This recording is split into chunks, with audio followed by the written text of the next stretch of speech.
নমস্কার বন্ধুরা, কেয়া রন্ধনশালায় আপনাদের সবাইকে স্বাগত।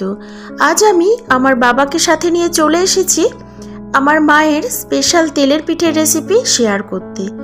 মায়ের হাতের তেলের পিঠে আমার পরিবারের সবাই ভীষণ পছন্দ করত। বিশেষ করে আমার হাজব্যান্ডকে মাঝে মধ্যেই বলতে শুনেছি যে আমার শাশুড়ি মায়ের হাতের তেলের পিঠের স্বাদ অসাধারণ। সময় পেলে মা মাঝে মধ্যেই আমাদেরকে বানিয়ে খাওয়াতো। তাহলে চলুন রেসিপিটা শুরু করা যাক।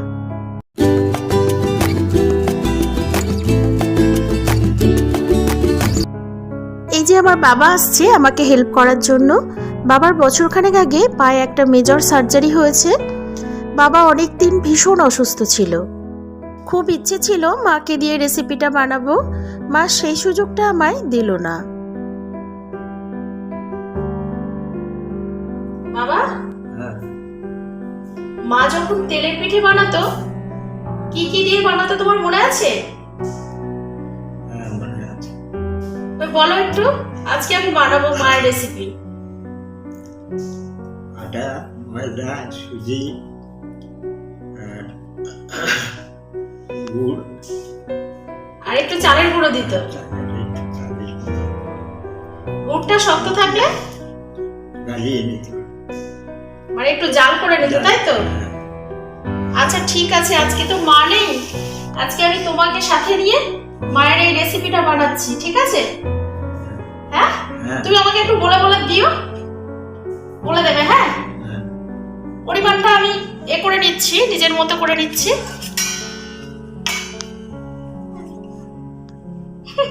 তুমি একটু খাবে? আচ্ছা ঠিক আছে, খাও। ঠিক আছে ঠিক আছে, নাও নাও নাও। ঠিক আছে, চলো। আর হাত হাত দিও না এর মধ্যে।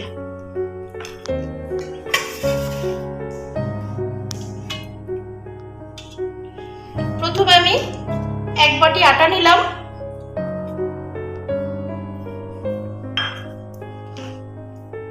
এক বাটি ময়দা,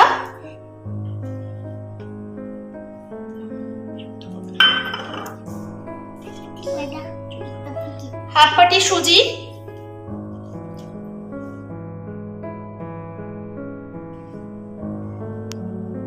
হাফ বাটি চালের গুঁড়ো,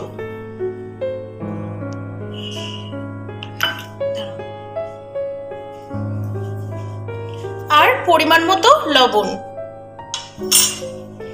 এই সমস্ত শুকনো উপকরণগুলো আমি একটু মিশিয়ে নেব।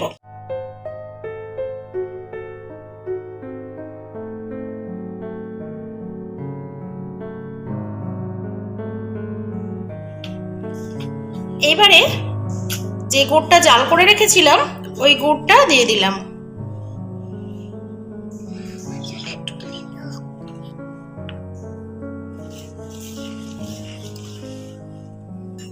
এরপর অল্প অল্প জল দিয়ে তেলের পিঠের ব্যাটারটা বানিয়ে নেব।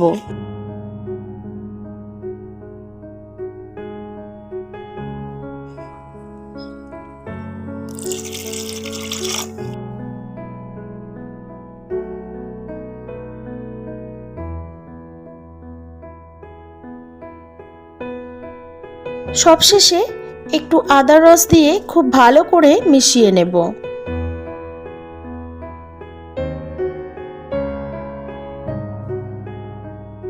ব্যাটার একদম রেডি। এইবার আমি আধ ঘন্টার জন্য রেস্টে রেখে দেব। তেলের পিঠে ভাজার জন্য কড়াইতে বেশ কিছুটা সাদা তেল গরম করে নিয়েছি। এই পিঠেগুলো ডুবো তেলে ভাজতে হবে। এইবার ছোট্ট একটা গ্লাসে ব্যাটার ভরে তেলের মধ্যে ছাড়বো। গরম তেল তুলে পিঠের উপরে দিয়ে দেব।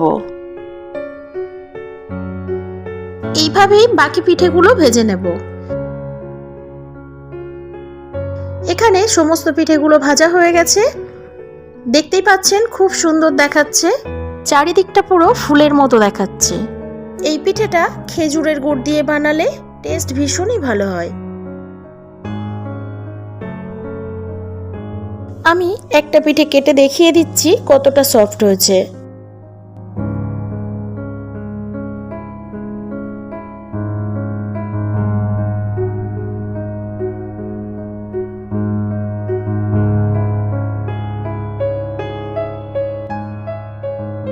আমার আমার আজকের রেসিপি কেমন লাগলো অবশ্যই জানাবেন।